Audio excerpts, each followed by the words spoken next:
Gentlemen, We're going into game 4, possibly match point. In the studio, we are throwing it over to our Bahasa counterparts. But for all of you all around the world, welcome to the land of Dawn. This is match point. Blacks International sitting at 2-1 against RRQ Hoshi.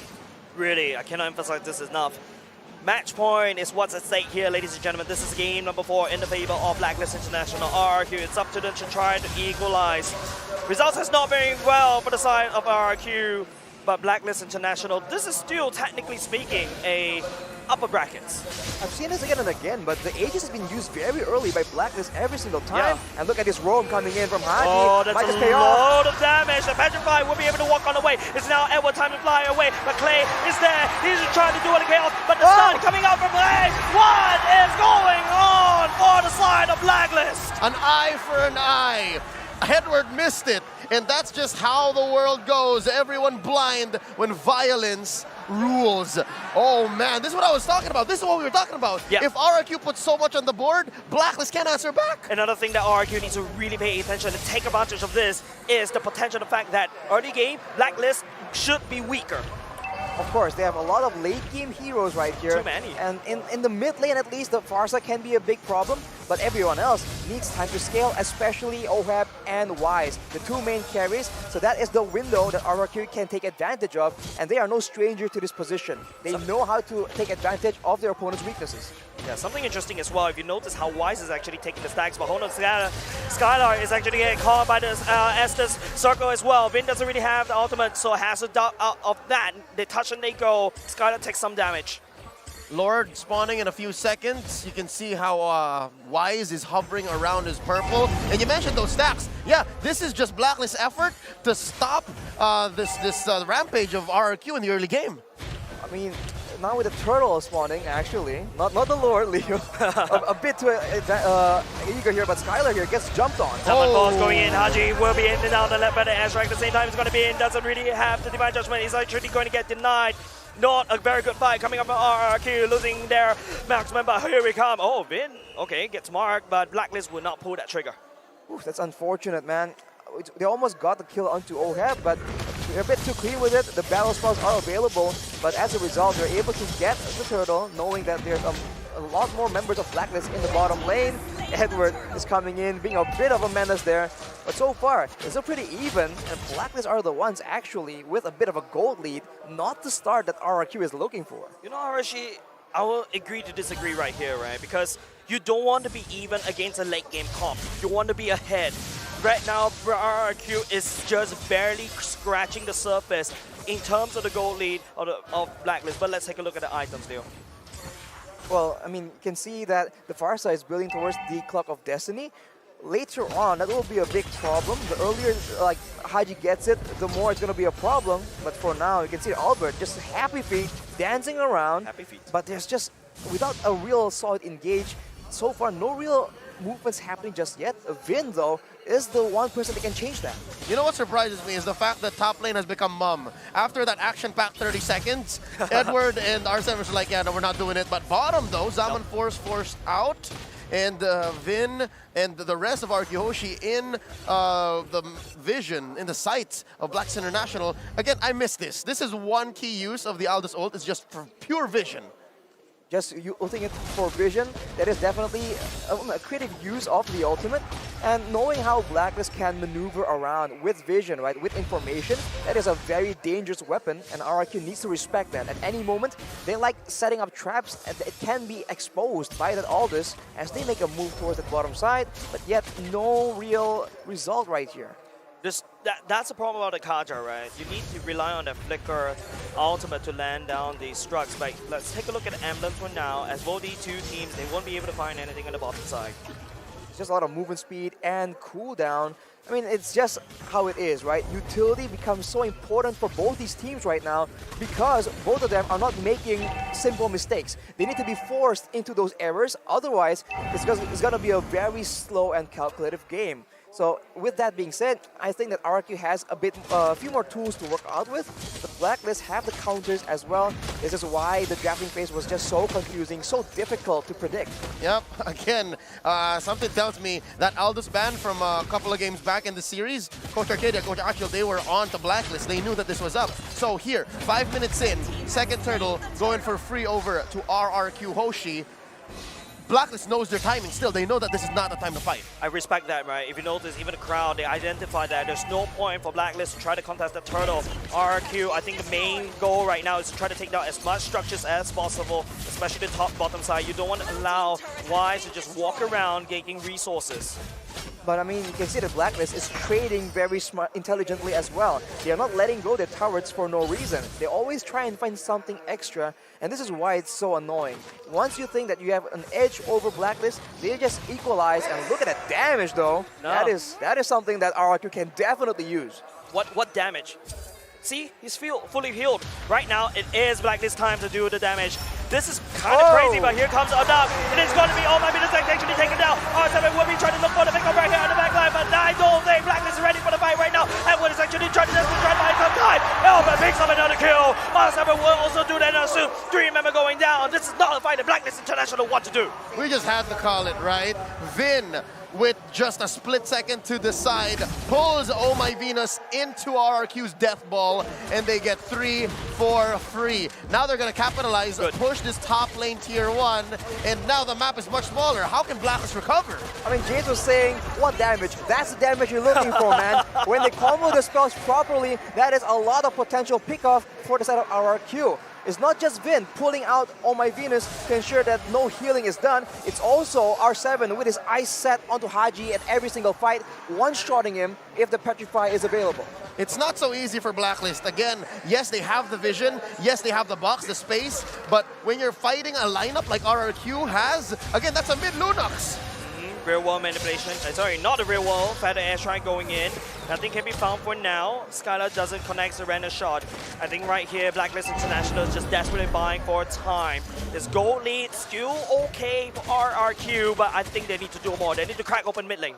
They're still leading right now, but they're also working against the clock. The late game is dangerous, but the early game. Edward getting surprised, but he'll be able to get out alive right into the healing hands of Oh My Venus. That is the question I ask you, Arashi. What damage? Well, fortunately, Edward was able to survive in the situation, and all Blacklist are the ones actually trying to make a play, but they're sandwiched between RRQ. That might not be the best result. And not only just that, it's going to be Skylar getting tagged by the Elders as well. Haji going in, the Zaman Force already commented at the same time. Lunos is forced to use the Brilliance, but now R7 is looking for the engage. Elba trying to look for the backline. It's going to be the Zaman Force, but Elba will be taking down the Queen for now. This is not a fight once again. Blacklist is not ready, and they will lose 2 members. This is a battle of combat mobility, right? There's map mobility, there's combat mobility. You saw how Wise had to walk through the walls. You saw that he was like, oh, Albert, that's not fair. You're on top of the walls. He just couldn't join the fight. And that's just one weakness that Blacklist has built in. And now, RRQ's going to choke off those resources. Personal. Yeah, this is tough. This is revenge from game 3. RRQ is saying that this is personal. Literally taking away the purple from Blacklist. Looking at the items right here, Blade of Despair and a Malefic Roar competing for Skylar is going to be a lot of damage. But looking at R7, he only has the Hunter Strike. That will be plenty to deal with any squishy member. And as you mentioned, Leo, if they can't kite away, if they can't find ways to survive from the Black Dragon, it's going to be a very tough backline play for Blacklist International. And look at the clapback, right? Look at the capitalization of RRQ. Straight up, going for that inhibitor. They popped the shield, they left a little bit of bottom. Oh my Venus! No way! Vin going in for the duck! Normal healing from the side of Blacklist, but it is going to be RRQ losing R7 for just that.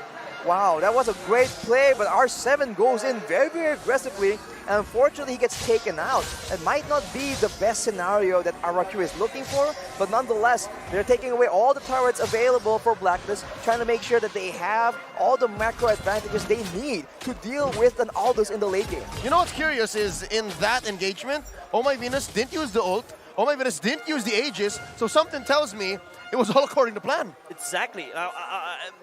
Blacklist, oh my goodness, has died probably 2 times already without activating the ult, without activating Aegis. This is not a very good game. Blacklist is still not on form yet. Right now, RRQ, they have the tempo and they're trying to push as much as possible. This is, once again, a little bit too personal against Blacklist. They want to make sure that they get all the buffs available denied from the side of Blacklist International. But Haji secures it. Haji secures that. But yet Haji is able to secure it. This is why it's just so irritating.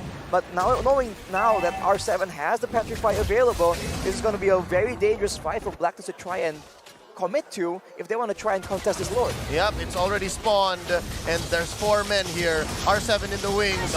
Clay just making sure that they make quick work of it. And just like that, Blacklist on the back foot. Wise securing what little resources he can. Run, Wise! Oh! That's all of RRQ on you! Finn, the conceal play going in the slow, and here comes those down. Wise will be the victim of RRQ's feisty pickoff. That is the potential, man. When you have the map control, you can ensure that even though Wise is near his turret, it does not even matter. Everyone else needs to deal with the other lanes, and that is how you can break up this team fight-centric composition from Blacklist International. That Take damage. a look at the items right here. Clock of Destiny and Lightning Truncheon done for both the Lunox and the Farsa.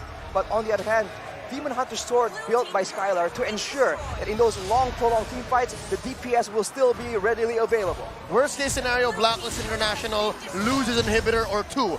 Best case scenario, they find a way to defend inside their base. But at 11 minutes, with almost 7k ahead, RRQ Hoshi, it's looking like it's worse for wear now. They can't fight, not like this. Better strike going in at the same time. The Renaissance will be able to call it on top of Haji, but the top side is already getting broken for now. Being tried up down. It is once again the Queen, but we will not be able to survive any longer. It's going to be Wise trying to chase down, trying to build, but the Lord is actually forgotten by the side of Blacklist. RRQ, they take the Queen and the top side. 2 for 1. And throughout all this, they take down Skylar, and Oheb is sitting at 0-0-4. Albert choking away at Wise's resources. Arashi, at what point can we say that Blacklist can clap back and Blacklist find a way in? Because so far, RRQ Hoshi, I think they're willing to make these trades for permanent objectives. I mean, RRQ, they have lost like 5 gold lead, but now Haji's in jumped on. Oh no, that is big problem for the side of Blacklist. It's going to be Owen trying to desperately try to shut down the dreams of RRQ, but he will lose his life as well. It's just 3. It's a scrappy fight. This is a reckless trading being done by RRQ, and it's not good.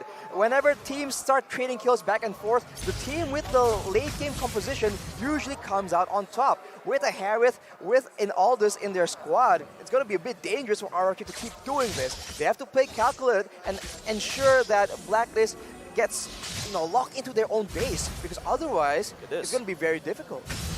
Man, look at this. Wise is just like getting free stacks. Yeah. Just serving up to him like on a silver platter. Like a buffet. Like a buffet. Like a buffet. He's building a hybrid. This is the El Clasico Aldous Blacklist build. You have the Brute Force, you have the Thunderbelt. 1 Malefic Roar just for sure, just for safety. And then he's building an Athena's Shield. For RRQ Hoshi, I mean, again, they've grown so much from the draft from game 1 to 4 so far. Yep. Coverage, check. Protection, check. Aggression, check. And now, this is a Luminous Lord. This could be it. If RRQ takes this, and then they win more team fights, it's over. We're going to game 5. It's about the positioning of Haji. That's a lot of damage coming out with Skylar, but oh my goodness is around there. I don't like how oh my goodness actually positioned, and once again right into the head of Finn! Real woman division, this really trying to cover the damage, but R7 will be there. It's going to be in the middle of the Blacklist International, but here comes Wise! He is hungry for the kills, and Blacklist International shuts down RRQ. 3 for none, 3 for none, and they're gonna go for the Lord right at the least point, right where you did not expect it. Blacks International claps back in just in time. R7! Oh! R7, another point over the side of Wise. The stack is unsurmountable. Haji forces the Elba to run away. Lord given over to Blacklist. 4v1 Arashi. What's RRQ to do here? They have to try and recover, man, but the gold lead is down to 1.4k only. It is a very dangerous situation for RRQ to be in. I was about to say before the previous fight that Edward is the unseen member that can be a deciding factor in these big fights, and he completely delivers. He turns it around, and now Blacklist are the ones with a gold advantage.